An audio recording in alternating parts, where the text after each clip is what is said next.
Walang ligtas sa batas ang isang individual matapos itong maaresto sa Cagayan sa bisa ng search warrant na isinilbi ng mga otoridad, kung saan nasamsam mula sa kanya ang hinihinalang illegal na droga at isang hindi lisensyadong baril.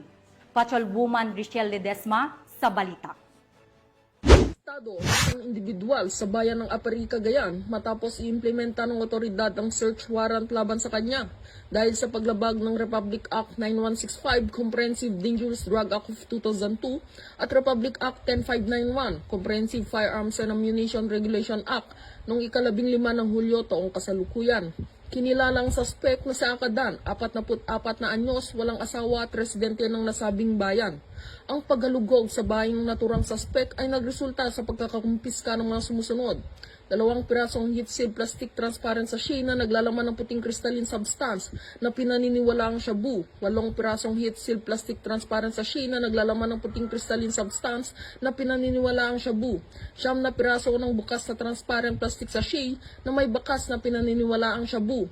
1 pirasong itim na supot, 3 pirasong transparent plastic sachet, 1 unit ng kalibre 45 Colt MK4 na may serial number chamber loaded at may nakasingit na magazine na kargado ng 6 na pirasong bala para sa kalibre 45, 1 itim na holster, 5 maliit na rolled used aluminum foil, 17 pirasong lukot na aluminum foil, 2 lighter orange at green, 2 malalaking rolled aluminum foil, 1 pakete ng transparent plastic sachet, 3 pirasong bala para sa kalibre 38, 1 na itim na data cable box at 1 itim na sling bag.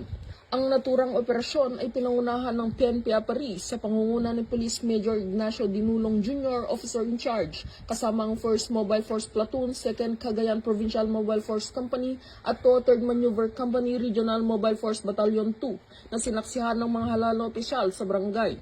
Sa ngayon, ang narestong suspect kasama ang mga nakumpiskang ebidensya ay nasa pansamantalang kustodiya ng himpilan ng PNP Apari para sa dokumentasyon at tamang disposisyon.